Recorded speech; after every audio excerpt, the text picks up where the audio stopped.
All right, day one, strength day one. We're gonna start with the cross-connected core breathing and the shin box flow for a warm-up before we move into our strength circuit. So 15 minutes moving through A, B, C, and D at a pretty good pace, but for quality. 70% single leg contralateral RDL starts us off. So we're gonna do 6 per side. Pick a weight that's gonna be about 70% effort here. And so I've got my back foot on my toes a little bit. My weight is all in my front leg, slight bend. I'm going to hinge, the weight's on the inside of this leg, and then push through that leg. So hinge, push through that leg. Then we're gonna do that on this side as well. Flat back, upright chest, not letting ourselves fold in. Heavy weight.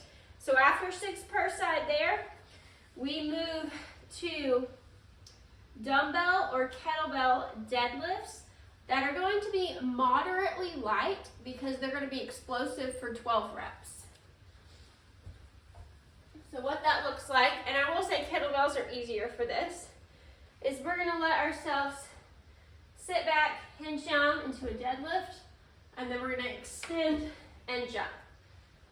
Down, extend, down, extend, down. So we're less worried about weight, more worried about working that calf and that explosiveness and that good, solid, light landing that keeps our pelvic floor happy. After 12 of those, you're going to move on to explosive sled rows.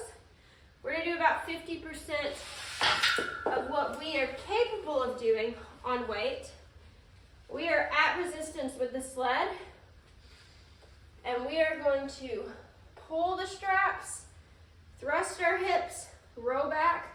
The sled's going to come towards us. We're going to regrip, move through that motion again until the sled's all the way to us. We'll walk back to resistance and do that for 25 feet. So not long, but really using the pull, that row back, and that hip drive. Not the pull here, the pull towards our hips. Think of that video you sent me. Last movement is 70% capacity, alternating dumbbell snatch. We're gonna do 6 per side, or 12 total. So we have upright posture, booty back, snatching, catching, alternating that arm as we move through that. All right, cycling through that for 15 minutes. You may not get through even 2 complete rounds. You may fly through it. Depends on where you're at with the weight on the dumbbell or how much effort it takes for you to get solid form when you're resetting that. The accessory work.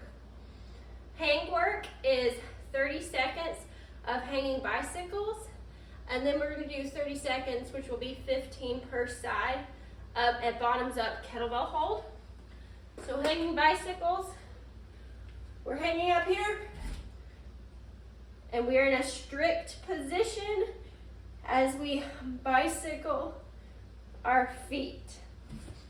That bottoms up kettlebell hold, it's actually going to be a fairly light kettlebell because we want this 90-degree angle, and we're breathing, keeping our ribs tucked, not flared, for 15 seconds before we switch. You can add in a march if you'd like to do that, but not necessary.